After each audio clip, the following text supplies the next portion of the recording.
incredible IQ. He understands the sport. He looks at it in a mental sense. He knows what he needs to do. Fight. Crawford gonna have to stay consistent and win out. Gonna have to get ahead and stay ahead. You know what I mean? And then also looming is the controversy. Can Crawford win a close decision? I could never win a close decision.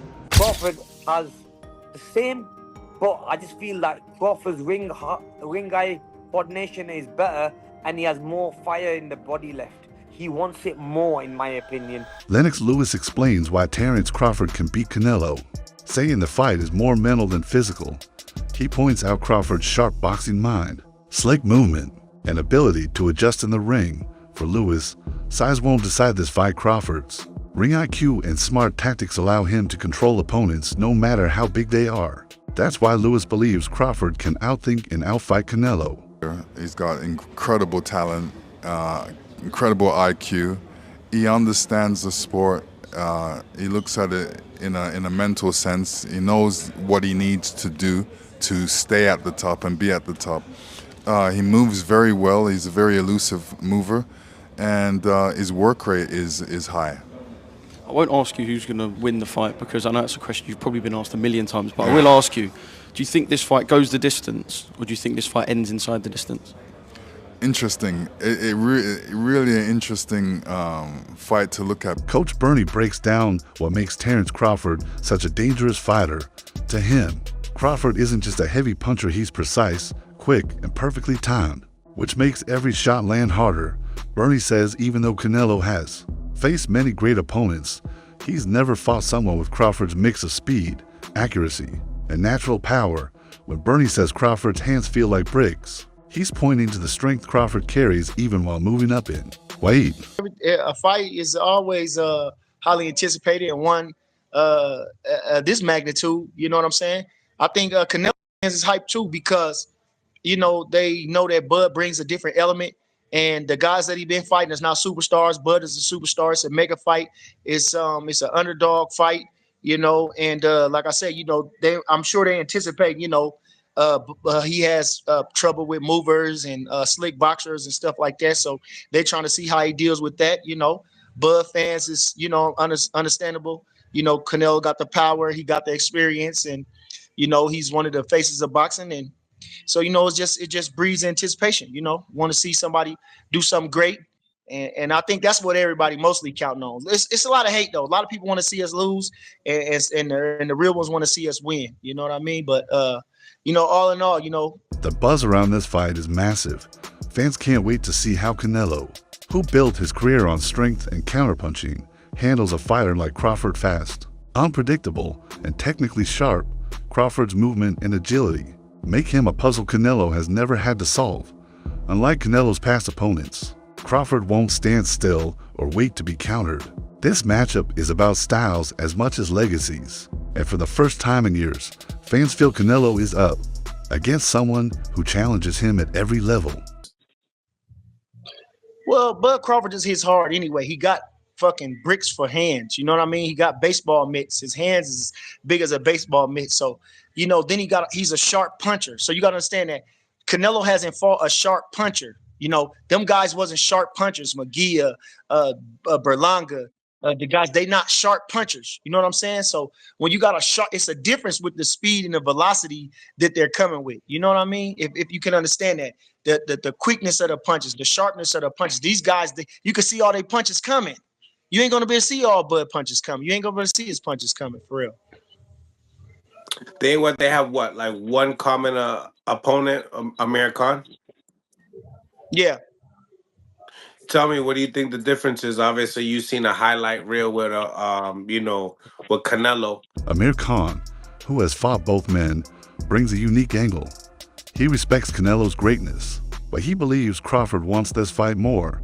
In Khan's eyes, Crawford's hunger and determination could be the difference. He notes that Crawford is fresher, sharper, and hungrier at this stage, while Canelo has already gone through years of wear and tear at the top. For Khan, this fight isn't just about skills, it's about who's willing to give everything to win.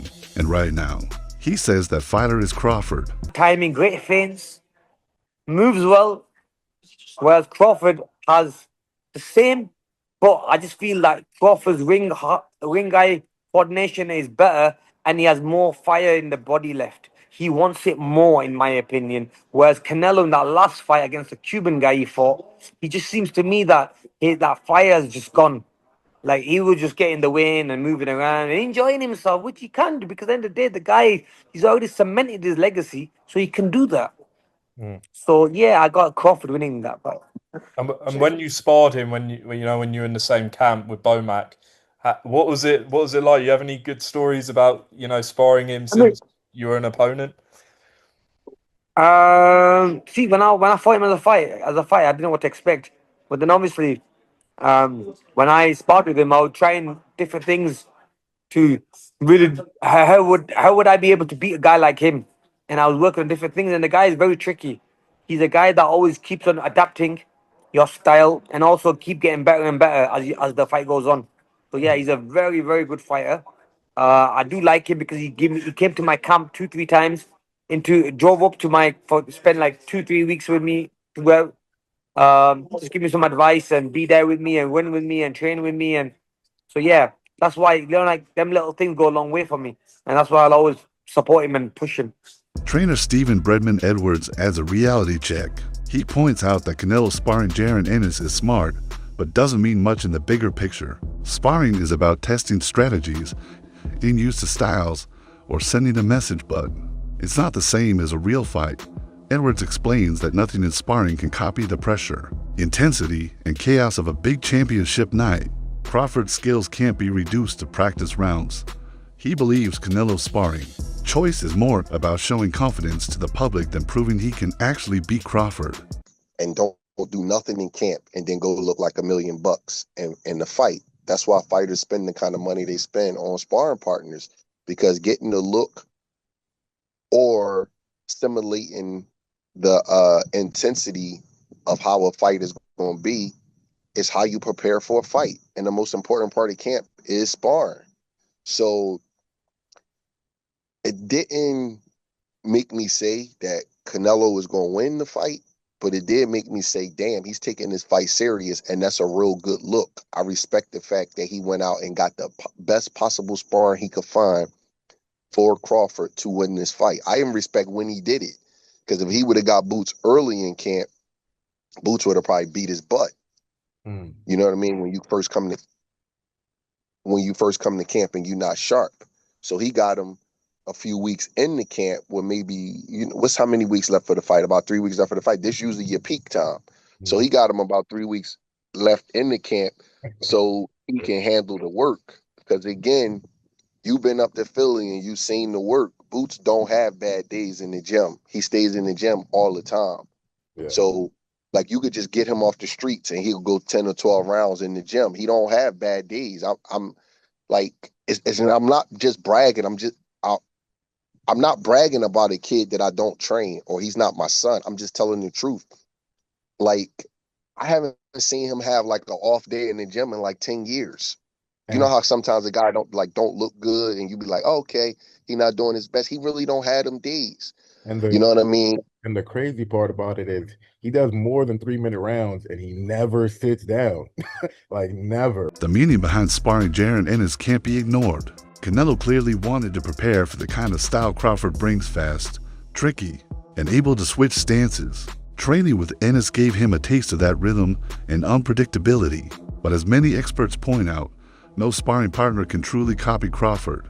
His timing, his mid-fight adjustments, and his unique rhythm are things only he can produce. For Canelo, this sparring session is less about finding a winning blueprint and more about gaining confidence and showing fans he's taking the challenge seriously. Moves, as Canelo's maybe not had as much experience with that since moving to 168. Usually he's the smaller guy fighting some of the bigger guys. But that's not all this is. This is a message that Canelo is looking to replicate exactly what Terence Crawford has in his arsenal, has in his tool set, because everybody has wanted to see the Boots Ennis versus Terence Crawford fight because it's a stylistic matchup that is very interesting. Both guys fight out of both stances. That's right.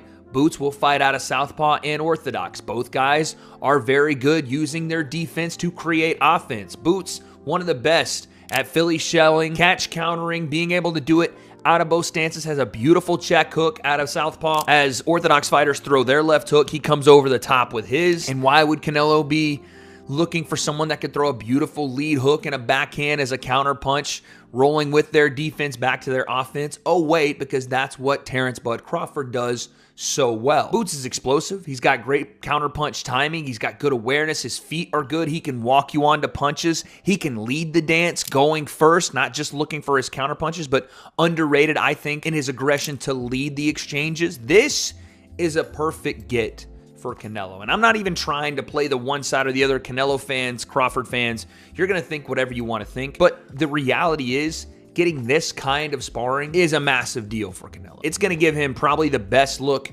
you could get for Terence Bud Crawford outside of sparring Terence Bud Crawford. I can't understate how important even just a couple of days working with Jerron Boots Ennis is going to be for Canelo, just to see a bit of the tempo, a bit of that switching of stance, because let's be honest, there's not many guys that Canelo has fought that have fought out of both stances and done it as fluidly as Boots Ennis or as Bud Crawford will do in their fight. Another question mark for Canelo is his slowing speed and movement. Now in his 30s, observers say he's not as quick on his feet as he used to be, and that could be dangerous against someone as fast and agile as Crawford. Canelo's strengths have always been timing, counterpunching, and cutting off the ring, but as he's aged, concerns about his stamina and mobility have grown. If he can't keep up with Crawford's constant angles and slick footwork, he may end up chasing a target he can't hit. Power alone won't save him if he can't get into the right position. That's why fans and analysts are closely watching to see if Crawford's speed exposes this gap in Canelo's game. Though he's holding back, you can tell. People are saying his legs, they look slower than usual, and Canelo has always been someone who's always had very slow feet. Even when he was down at 154 pounds. Something that plagued him throughout the course of his career is he's just had very slow feet, you know, like cement sometimes on them. That's one of the weaknesses of Canelo. And obviously now he's, how old is Canelo? 35 years old, 34, 35. They're going to be, like, they were slow in your mid-20s. They're definitely going to be slow now in your mid-30s. Before we follow up on that, just have a look there really, really quickly on screen. Please, if y'all could, hit the like, hit subscribe, hit the notification bell. It literally takes like 2 seconds. We're only a couple of subs off 26,300. Want to get 30k? Please, if you could help me out, I'd appreciate it. But yeah, Canelo's always had slow feet. But I think this is the bigger, I think a lot of people are more worried about this now because he's going to be in there. Essentially, he's going to be in there against someone who is really, I mean, it's obviously Crawford's last fight was at 154 pounds, but like, he's really a welterweight. You know, he did look a little bit undersized at 154. He's going to look completely undersized at 168. But the size difference, the size, you know, thing out of the equation, the speed difference is going to be vast because Crawford's always had good feet. He's always had fast feet. And if you think Canelo's feet look slow against someone like William Skull, a big, bulky 168 pounder who at the end of the day was just running around the ring, he's going to look even slower against Crawford. And a lot of people are saying, just based upon that training footage, oh, it's now a 50-50 fight, you know, I'm running with Terence Crawford, or that's who I'm going to go with. Still, experts remind fans that Crawford is stepping into unknown territory. Moving up in weight to face a naturally bigger fighter like Canelo is no easy task. Canelo has dominated higher weight classes, beating champions with proven size, power, and toughness. That experience gives him an edge Crawford hasn't yet tested at this level. Crawford's speed and strategy might give him the edge early, but they'll be pushed to the limit against Canelo's raw strength and physical presence. This is what scares me going into this Terence Crawford fight. These are the guys Canelo's typically fighting. This is his last opponent, William Skull. William Skull is far from a great opponent. When we're talking about sheer size and strength, Canelo is just way more built and used to taking on larger guys and overpowering them. Look at William Skull. This guy is jacked. He's huge, man. And that makes me think, like, if Canelo has been taking punches from guys like this, I'm not saying William Skull in particular, but guys like William Skull, the size of William Skull, and he's been dropping them, stopping them, beating them around the ring, overpowering, over-muscling, just everything, physically demanding over them. That makes me think, man, Terence Crawford, I don't know what, you gonna have to come with some heat, dog. Look at Canelo. This guy is half the size of William Skull. There's nothing cut about him. There's nothing popping out, bulging. There's nothing. Look at this. This is insanity. That's what I'm really like, dude. I don't know. Canelo could go in there and walk through Terence Crawford like a hot knife through butter. That is definitely on the table here. He gonna have to be really crafty, really savvy, and have to put on some amazing work from the outside. If he tries to sit there and walk through Canelo, he gonna hit a brick wall, dog. If guys built like this ain't walking through Canelo, even when Canelo looks like this, Terence Crawford ain't doing it, man. I gotta be honest. Win or lose, this fight is already historic. The anticipation is even bigger because it will be streamed on Netflix, bringing the showdown to a massive worldwide audience. Millions will be watching as two of the best fighters of their era put everything on the line. This isn't just another boxing match, it's a cultural event. Rarely does the sport deliver a clash where legacy, style, and ambition collide so perfectly. This is huge news for boxing, UFC, and Netflix. Terence Crawford versus Canelo Alvarez will officially be on September the 13th on Netflix. Now, the reason why this is so interesting is, of course, the UFC, TKO, recently acquired their new strange boxing model with Turki Al-Sheikh and Dana White promoting it. And this actually will be on Netflix. So for some context, if you don't know, the UFC are currently under negotiations with a new TV deal. And the rumours for a very long time were that of Netflix. But it doesn't look like they're going down that route anymore. Or at least it sounded like Netflix wanted a total package where they would get the major UFC fights and the major boxing fights as well. Or potentially they didn't even want the UFC fights and they just wanted a couple of these sort of events. Regardless, Dana White is officially the promoter for it, which I do believe is still bizarre. I still really think that's super bizarre. And the fact that they have quite opposing views in Turki Al-Sheikh and Dana White, to be honest. Not in everything, but in how events are run. Dana White doesn't even like stadiums, first and foremost. Turki Al-Sheikh loves making as big of a splash as he possibly can. As fights go, for the casuals, this one is as good as it gets. It really is. Let me know what you think. As always, keep it casual.